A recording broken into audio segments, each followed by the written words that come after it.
தேவ செய்தியின் தலைப்பு உன்னை மேன்மைப்படுத்தும் அபிஷேகம். ஒன்று யோவானின் புஸ்தகம் 2வது அதிகாரம் 27வது வசனம். நீங்கள் அவராலே பெற்ற அபிஷேகம் உங்களில் நிலைத்திருக்கிறது, ஒருவரும் உங்களுக்கு போதிக்க வேண்டுவதில்லை. அந்த அபிஷேகம் சகலத்தையும் குறித்து உங்களுக்கு போதிக்கிறது. அது சத்தியமாயிருக்கிறது, பொய் அல்ல.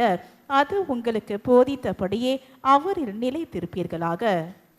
நீங்கள் அவராலே பெற்ற அபிஷேகம் உங்களில் நிலைத்திருக்கிறது,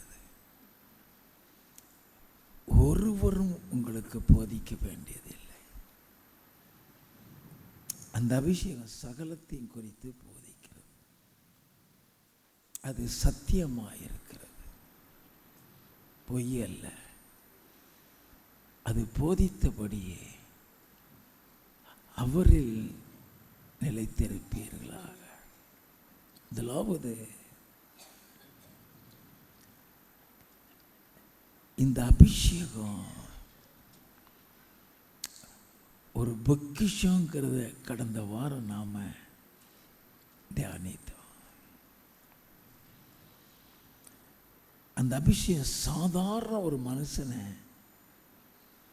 எப்படி ஞானவானாக மாற்றுகிறது என்று பார்த்தோம். இன்று அபிஷேகம் ஒரு மனிதனை மேன்மைப்படுத்தும், மகிமைப்படுத்தும், உயர்த்தும். அதை நாம் அறிந்து கொள்ள வேண்டும். ஆவியானவர் பல பாதைகளில் நம்மை நடத்துவார். அது கடினமான பாதையாகவும் இருக்கும், அது இன்பமான பாதையாகவே இருக்கும். எந்த பாதையில் நடத்துகிறாரோ அந்த பாதையில் நீ அடங்கி இருந்தீனா உன்னை டாப்புக்கு கொண்டு போயிடுவார். நாம் அதை அறிந்து கொள்ள போகின்றோம். 2 சாமுவேலின் புஸ்தகம் 23வது அதிகாரம் 1வது வசனம். தாவீதுடைய கடைசி வார்த்தைகள். மேன்மையாய் உயர்த்தப்பட்டு யாக்கோபுடைய தேவனால் அபிஷேகம் பெற்று இஸ்ரவேலின் சங்கீதங்களை இன்பமாய் பாடின ஈசாயின் குமாரனாகிய தாவீது என்னும் புருஷன் சொல்லுகிறது என்னவென்றால், தாவீது சொல்லுகிறார், மேன்மையாய் உயர்த்தப்பட்டு யாக்கோபுடைய தேவனால் அபிஷேகம் பெற்று இஸ்ரவேலின் சங்கீதங்களை இன்பமாய் பாடின ஏசாயின் குமாரனாகிய தாவீதுன்னு சொல்றார். யார் இந்த தாவீது? எந்த நிலைமையில் இருந்தவன்? இந்த அபிஷேகம் அவனை எந்த பாதையில் நடத்தி அவனை மேன்மைப்படுத்தியது, அவனை உயர்த்தியது? அதை அறிந்து கொள்ள வேண்டும். 1 சாமுவேலின் புஸ்தகம் 16வது அதிகாரம் முதல் 4 வசனங்களை வாசிப்போம். கர்த்தர் சாமுவேலை நோக்கி, இஸ்ரவேலின் மேல் ராஜாவா இராதபடிக்கு நான் புறக்கணித்து தள்ளின சவுலுக்காக நீ எந்த மட்டும் துக்கித்து கொண்டிருப்பாய்? நீ உன் கொம்பை தைலத்தால் நிரப்பிக் கொண்டு வா. பெத்லகேமியன் ஆகிய ஈசாயின் இடத்துக்கு உன்னை அனுப்புவேன். அவன் குமாரரில் ஒருவனை நான் ராஜாவாக தெரிந்து கொண்டேன் என்றார். அவன் குமாரரில் ஒருவனை நான் ராஜாவாக தெரிந்து கொண்டேன். அது யாருன்னே சொல்லல. நீ போ, அங்க போ. அவன் குமாரில் ஒருவனை நான் ராஜாவாக தெரிந்து கொண்டேன். 3வது வசனம், ஈசாயை பலிவிருந்துக்கு அழைப்பாயாக, அப்பொழுது நீ செய்ய வேண்டியதை நான் உனக்கு அறிவிப்பேன். நான் உனக்கு சொல்லுகிறவனை எனக்காக அபிஷேகம் பண்ணுவாயாக என்றார். நான் உனக்கு சொல்லுகிறவனை, அங்க போ, நான் உனக்கு சொல்லுகிறவனே எனக்காக அபிஷேகம் பண்ண. சாமுவேல் இருதயத்தின் ஒரு பெரிய எதிர்பார்ப்பு இருக்கும். இவனா இருக்குமோ, இவனா இருக்குமோ. ஈசாய் வீட்டுக்கு போறான், ஒவ்வொருத்தனையா பார்க்குறான். வாட்டர் சாட்டமான எல்லாம் வர்றான். ஆண்டவனா இவன் இல்லை, இவன் இல்லைன்றார். 10வது வசனத்தில் இருந்து, இப்படி ஈசாய் தன் குமாரரில் 7 பேரை சாமுவேலுக்கு முன்பாக கடந்து போக பண்ணினான். பின்பு சாமுவேல் ஈசாயை பார்த்து, கர்த்தர் இவர்களில் ஒருவனையும் தெரிந்து கொள்ளவில்லை என்று சொல்லி, உன் பிள்ளைகள் இவ்வளவுதானா என்று ஈசாயை கேட்டான். அதற்கு அவன், இன்னும் எல்லாருக்கும் இளையவன் ஒருவன் இருக்கிறான், அவன் ஆடுகளை மேய்த்து கொண்டிருக்கிறான் என்றான். எல்லாருக்கும் இளையவன் ஒருவன் இருக்கிறான், அவன் ஆடுகளை மேய்த்து கொண்டிருக்கிறான். அவன் இந்த பலி விருந்துக்கு அவங்க அழைச்சிட்டு வரல. குடும்பமே அவனுக்கு முக்கியத்துவம் கொடுக்கல. நல்ல கவனிங்க, ஆண்டவர் யாரை தெரிந்து கொள்ளுவார்னு தெரியாது. அவன் பிள்ளைகள்ல 7 பேரை கொண்டு வந்துட்டான், ஒருத்தன் கூட இல்லைன்றார் ஆண்டவர். ஒருத்தன் கிடக்கிறான், அவன் ஆட்டை மேய்ச்சிட்டு இருக்கிறான்ப்பா, கடைக்குட்டி. எப்பொழுதுமே கடைக்குட்டியை தெரிந்து கொள்வார். எங்கள் வீட்டில் நாங்கள் 6 பேர், 6 பேரில் நான் தான் கடைக்குட்டி. அவர் 5 பேரை தெரிந்து கொள்ளல, இந்த கடைக்குட்டியை தான் தெரிந்து கொண்டிருக்கிறார். அதே மாதிரி அவங்க வீட்டில் 7 பேர் வந்துட்டான், ஒருத்தனும் இல்லைன்ட்டார் ஆண்டவர்.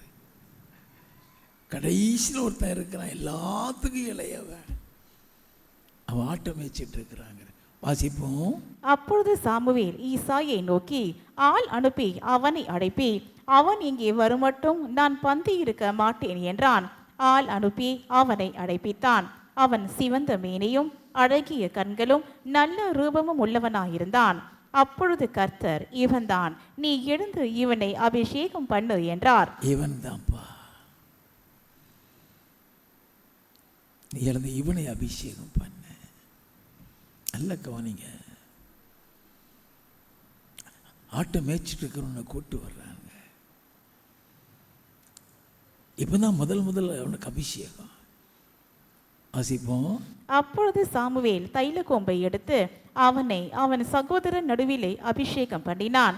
அந்நாள் முதற்கொண்டு கர்த்தருடைய ஆவியானவர் தாவீதின் மேல் வந்து இறங்கி இருந்தார். அந்த நாள் முதற்கொண்டு கர்த்தருடைய ஆவியானவர் தாவீதின் மேல் இறங்கி இருந்தார். நல்ல கணிங்க, கடந்த வாரமும் அபிஷேகம் ஒரு ட்ரெஷர்னு சொல்லிட்டு, எப்படி ட்ரெஷருங்கிறத நான் முதல் பாயிண்டே சொன்னேன். கர்த்தர் கூட இருக்கிறது ஒரு ட்ரெஷர். நீ எங்கே போனாலும் கூட வருவார். It's a beautiful experience. நம்ம போகிற இடம் எல்லாத்துக்கும் கூட வருவார். கர்த்தர் அவன் கூட இருக்கிறார். அந்த நாள் முதற்கொண்டு கர்த்தருடைய ஆவியானவர் தாவீதின் மேல் வந்து இறங்கி இருந்தார். வாசிப்போம். சாமுவேல் எழுந்து ராமாவுக்கு போய்விட்டான். 17வது வசனத்திலிருந்து, சவுல் தன் ஊழியக்காரரை பார்த்து, நன்றாய் வாசிக்கத்தக்க ஒருவனை தேடி என்னிடத்தில் கொண்டு வாருங்கள் என்றான். அப்பொழுது அந்த வேலைக்காரரில் ஒருவன் பிரதி உத்தரமாக, இதோ பெத்லகேமியனாகிய ஈசாயின் குமாரன் ஒருவனை கண்டிருக்கிறேன். அவன் வாசிப்பதில் தேறினவன். அவன் பராக்கிரமசாலி. யுத்த வீரன். காரிய சமர்த்தன். சௌந்தரியமுள்ளவன். கர்த்தர் அவனோடு கூட இருக்கிறார் என்றான். கர்த்தர் அவனோடு கூட இருக்கிறார். இத்தனை சிலாக்கியங்களும் இத்தனை கிருபைகளும் இந்த அபிஷேகத்துக்கு அப்புறம் தான். நல்லா கவனிச்சுக்கிறேங்க.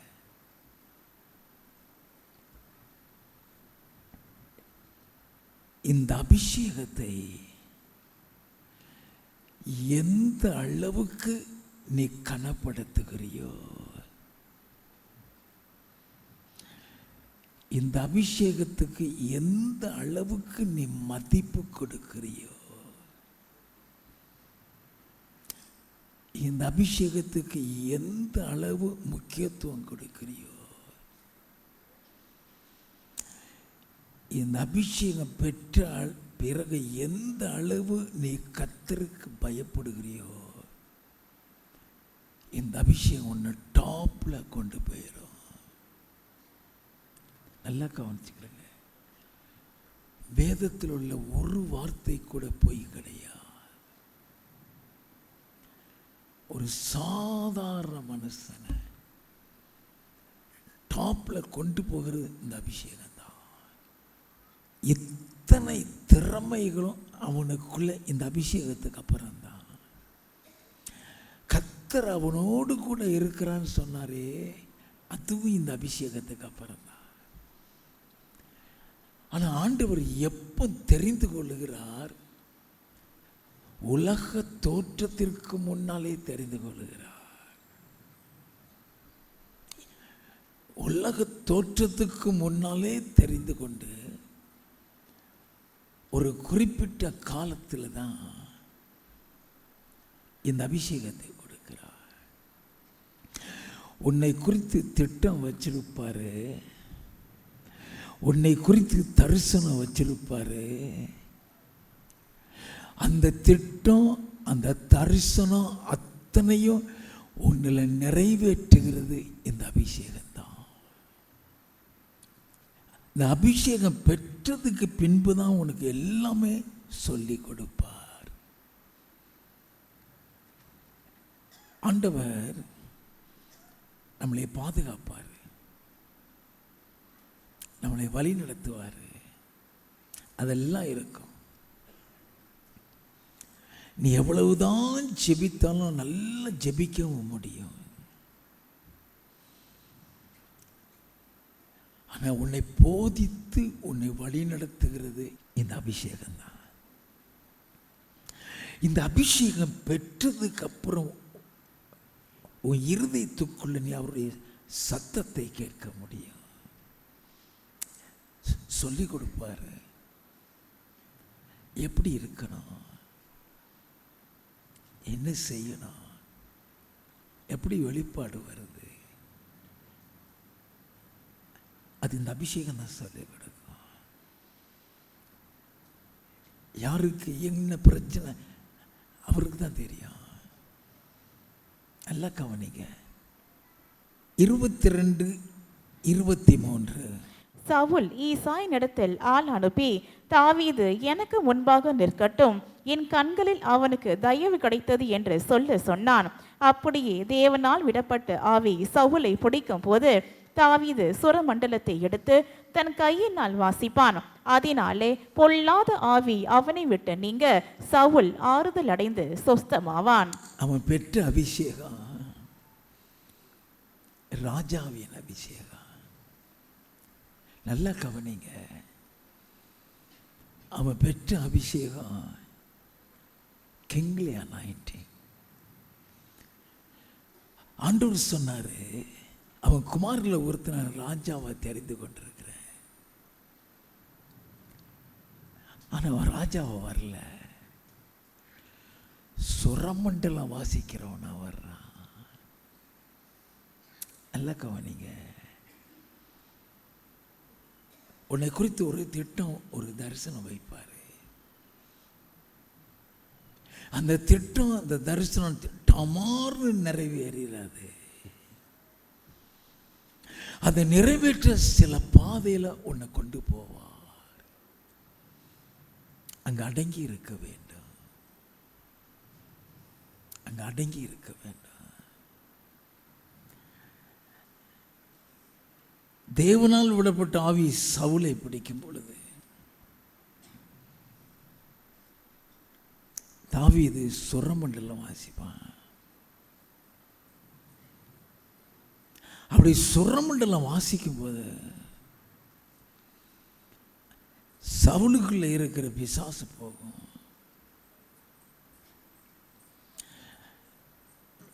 ஒன்று சாமுவேல் 18வது அதிகாரம் 5வது வசனம். தாவீது சவுல் தன்னை அனுப்புகிற எவ்விடத்திற்கும் போய் புத்தியாய் காரியத்தை நடப்பித்ததினால் சவுல் அவனை யுத்த மனுஷரின் மேல் அதிகாரியாக்கினான். ஒரு பக்கம் சுரமண்டலம் வாசிக்கிறான், இன்னொரு பக்கம் யுத்த மனுஷர் மேல் அதிகாரியா வைக்கிறான். 10வது வசனம். மறுநாளிலே தேவனால் விடப்பட்ட பொல்லாத ஆவி சவுலின் மேல் இறங்கிற்று. அவன் வீட்டிற்குள்ளே தீர்க்க தரிசனம் சொல்லி கொண்டிருந்தான். அப்பொழுது தாவீது தினந்தோறும் செய்கிறபடி தன் கையினால் சுரமண்டலத்தை வாசித்துக் கொண்டிருந்தான். சவுலின் கையிலே ஈட்டி இருந்தது. அப்பொழுது சவுல் தாவீதை சுவரோடு சேர்த்து உருவ குத்தி போடுவேன் என்று ஈட்டியை அவன் மேல் எறிந்தான்.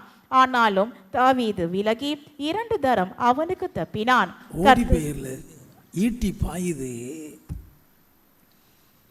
அரண்மனை விட்டு ஓடி போகல. நல்லா கவனிக்க வேண்டாம், அங்கதான் இருக்கிறான். The anointing will protect you. நீ ஆண்டவருடைய அபிஷேகத்தை பெற்றுட்டியா, உன்னை ஒருவனாலையும் சாகடிக்க வைக்க முடியாது. ஒரு மந்திர சூனியம் உன்னை தொட முடியாது. எல்லாம் கவனிச்சுக்கிறீங்க. இந்த மந்திர சூனியத்தில் கிட்டத்தட்ட 40 வருஷம் ஊழியாச்சுங்க. எத்தனை மந்திரவாதிகள் எனக்கு மந்திரம் செஞ்சிருப்பான் தெரியுமா? இந்த அபிஷேகம் காத்துக்கிடும், ஒண்ணுமே செய்ய முடியாது. எல்லாம் கவனிக்க வேண்டாம். உன்னை மேல கொண்டு வந்து உன் அழகு பார்ப்பாரு. ஈட்டியை வீசுறான், தாவீது போகல. 12வது வசனம்.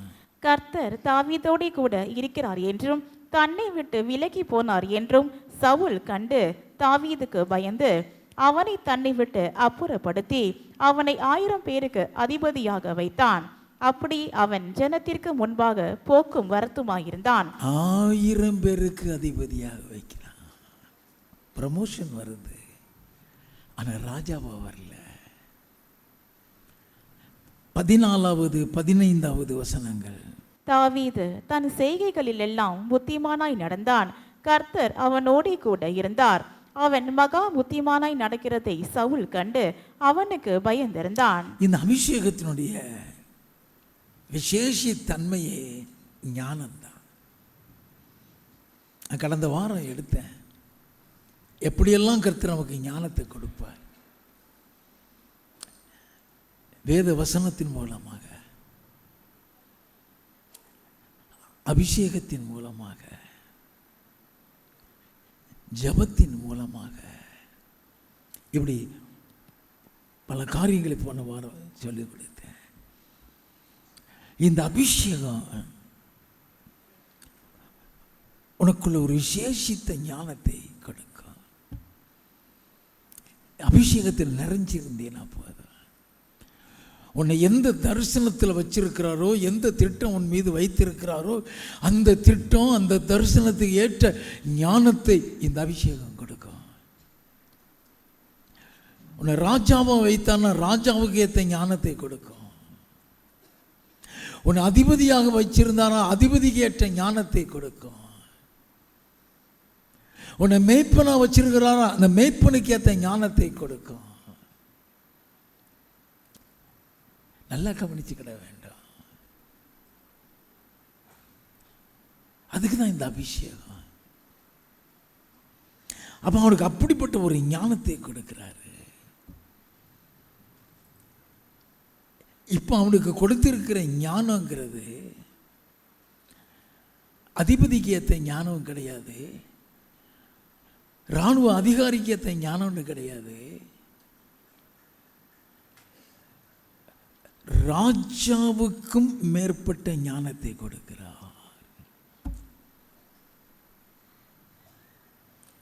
அவன் மகா புத்தியமானாய் நடக்கிறதை கண்டு சவுல் பயந்திருக்கிறான். அப்படிப்பட்ட ஒரு ஞானத்தை கொடுக்கிறார். 1 சாமுவேலின் புஸ்தகம் 31வது அதிகாரம் 1 முதல் 6 வசனங்கள். பெலிஸ்தர் இஸ்ரவேலரோடே யுத்தம் பண்ணினார்கள். இஸ்ரவேலர் பெலிஸ்தருக்கு முன்பாக முறிந்தோடி கில்போவா மலையிலே வெட்டுண்டு விழுந்தார்கள். பெலிஸ்தர் சவுலையும் அவன் குமாரரையும் நெருங்கி தொடர்ந்து சவுலின் குமாரராகிய யோனத்தானையும் அபினதாபையும் மல்கி சூக்காவையும் வெட்டி போட்டார்கள். அவன் குமாரன் மரித்து போனான். வாசிப்போம். சவுலுக்கு விரோதமாய் யுத்தம் பலத்தது. வில் வீரர் அவனை கண்டு நெருங்கினார்கள். அப்பொழுது சவுல் வில் வீரரால் மிகவும் காயப்பட்டு தன் ஆயுததாரியை நோக்கி, அந்த விருத்த சேதனம் இல்லாதவர்கள் வந்து என்னை குத்தி போட்டு என்னை அவமானப்படுத்தாத படிக்கு நீ உன் பட்டயத்தை உருவி என்னை குத்தி போடு என்றான். அவனுடைய ஆயுததாரி மிகவும் பயப்பட்டதினால் அப்படி செய்ய மாட்டேன் என்றான். அப்பொழுது சவுல் பட்டயத்தை நட்டு அதன் மேல் விழுந்தான். சவுல் செத்து போனதை அவன் ஆயுததாரி கண்டபோது அவனும் தன் பட்டயத்தின் மேல் விழுந்து அவனோடே கூட செத்து போனான். அப்படியே அன்றைய தினம் சவுலும் அவன் 3 குமாரரும் அவன் ஆயுததாரியும் அவனுடைய எல்லா மனுஷரும் ஒருமிக்க செத்து போனார்கள். நல்ல கவனிய, சவுல் குடும்பமே அவுட். இனிமேதான் தாவீதுடைய காரியம் வருகிறது. 2 சாமுவேல் 2வது அதிகாரம் 1வது வசனம். பின்பு தாவீது கர்த்தரை நோக்கி, நான் யூதாவின் பட்டணங்கள் ஒன்றிலே போய் இருக்கலாமா என்று விசாரித்தான். அதற்கு கர்த்தர் போ என்றார். எவ்விடத்திற்கு போகலாம் என்று தாவீது கேட்டதற்கு அவர் எப்ரோனுக்கு போ என்றார். எப்ரோனுக்கு போப்பா, கர்த்தர் வழி நடத்துகிறார். 4வது வசனம். அப்பொழுது யூதாவின் மனுஷர் வந்து அங்கே தாவீதை யூதா வம்சத்தாரின் மேல் ராஜாவாக அபிஷேகம் பண்ணினார்கள். எப்படி ஆண்டவர் சொல்லி அவன் அபிஷேகிக்க சொன்னாரோ அந்த அபிஷேகத்துக்குள்ள வந்துட்டார். படிப்படியாக பல உபத்திரவத்தின் பாதையை கடந்து தான் வர்றான். பல உபத்திரவத்தின் பாதையில் பெற்றது ராஜ அபிஷேகம். உன்னை குறித்து தரிசனம் வைப்பாரு, உன்னை குறித்து திட்டங்கள் வைப்பாரு. கர்த்தர் வைக்கிற திட்டம், கர்த்தர் வைக்கிற தரிசனம் ஒரு ஃபர்னஸ்குள்ள நீ போய் தான் வெளியே வரணும். ஃபர்னஸ்ன்னு சொன்னா நெருப்பு பிளம்பு, அது உள்ள போய் வெளியே வரும்போது கங்கு மாதிரி வெளியே வரும். அது மாதிரி உன்னை உருக்கி எடுத்து தான் வெளியே கொண்டு வருவார். ஏன்னா நீ நினைக்காத, நீ எதிர்பார்க்காத உயரத்துக்கு உன்னை அந்த அபிஷேகம் கொண்டு போகும். அதுக்கு தான் அந்த அபிஷேகம். நம்ம எதிர்பார்க்காத டாப்புக்கு கர்த்தர் கொண்டு போவார். நம்ம எவ்வளவுதான் படித்தாலும் படிப்புல அப்படி உயர போக முடியாது. படிக்காத ஒரு தாவீதை தான் டாப்ல கொண்டு போனாரு. படிக்காத ஒரு யோசேப்பை தான் டாப்ல கொண்டு போனாரு. கழுதையை தேடி போன சவுலை தான் டாப்ல கொண்டு போனாரு. அபிஷேகம் தான். நம்ம பெறுகிற அபிஷேகம் ஒரு நாளும் வீணாக போகவே போகாது.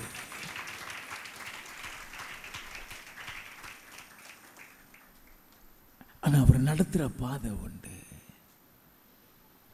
இன்னைக்கு காலையில் தெய்வ செய்தி எடுத்தேன். பொறுமையோடு போகிறது. அம்பு வீசப்படும் பொழுதெல்லாம் தாவீது பொறுமையோடு தான் போவான். மேகாலெல்லாம் சொல்லுவா, நீங்க இருக்காத, அவனை கொண்டு போடுவார். அவள் தான் அவனை தப்பிச்சு ஓட வச்சிருவா, அல்லது அவன் போக மாட்டான். நல்லா கவனிங்க, இப்போ எப்ரோனுக்கு அவனை ராஜாவாக்கிட்டாரு. 2 சாமுவேலின் புஸ்தகம் 5வது அதிகாரம் 3 முதல் 5 வசனங்கள். இஸ்ரவேலின் மூப்பர் எல்லாரும் எப்ரோனிலே ராஜாவினிடத்தில் வந்தார்கள். தாவீது ராஜா எப்ரோனிலே கர்த்தருக்கு முன்பாக அவர்களோட உடன்படிக்கை பண்ணின பின்பு அவர்கள் தாவீதை இஸ்ரவேலின் மேல் ராஜாவாக அபிஷேகம் பண்ணினார்கள். தாவீது ராஜாவாகும் போது 30 வயதாயிருந்தான். அவன் 40 வருஷம் ராஜ்யபாரம் பண்ணினான். அவன் எப்ரோனிலே யூதாவின் மேல் 7 வருஷமும் 6 மாதமும், எருசலேமிலே சமஸ்த இஸ்ரவேலின் மேலும் யூதாவின் மேலும் 33 வருஷமும் ராஜ்யபாரம் பண்ணினான். ராஜாவாக டாப்ல கொண்டு போயிட்டாரு. 10வது வசனம். தாவீது நாளுக்கு நாள் விருத்தி அடைந்தான். சேனைகளின் தேவனாகிய கர்த்தர் அவனோடே கூட இருந்தார். கர்த்தர் கூடே தான் இருப்பார். நாளுக்கு நாள் விருத்தி அடைந்தான்.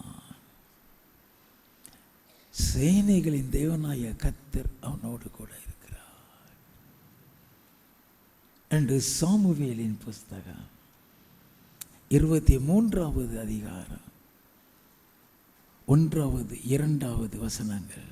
தாவீதுடைய கடைசி வார்த்தைகள்: மேன்மையாய் உயர்த்தப்பட்டு யாக்கோபுடைய தேவனால் அபிஷேகம் பெற்று இஸ்ரவேலின் சங்கீதங்களை இன்பமாய் பாடின ஈசாயின் குமாரனாகிய தாவீது என்னும் புருஷன் சொல்லுகிறது என்னவென்றால், கர்த்தருடைய ஆவியானவர் என்னை கொண்டு பேசினார். கர்த்தருடைய ஆவியானவர் என்னை கொண்டு பேசினார். அப்படின்னா அவன் ராஜாவா மாத்திரம் இல்லை, அவன் தீர்க்கதரிசியாகவும் அந்த அபிஷேகம் அவனை மாற்றியது. இயேசுவினுடைய பிறப்புல இருந்து இயேசுடைய பாடு மரண வரைக்கும் சங்கீதத்தில் எழுதினவன் இந்த தாவீது தான். தீர்க்கதரிசியாக கர்த்தர் மாற்றினார். இந்த அபிஷேகம் உனக்குள்ள இருந்ததுன்னா சொப்பனங்கள் மூலமாக, தரிசனங்கள் மூலமாக கர்த்தர் வெளிப்பாடுகளை கொடுப்பார். தேவனாகிய கர்த்தர் செய்ய போகிற காரியங்களை உனக்கு வெளிப்படுத்துவார். அல்லேலூயா. அது மேன்மையாக உன்னை உயர்த்தக்கூடிய ஒரு அபிஷேகம். அல்லேலூயா.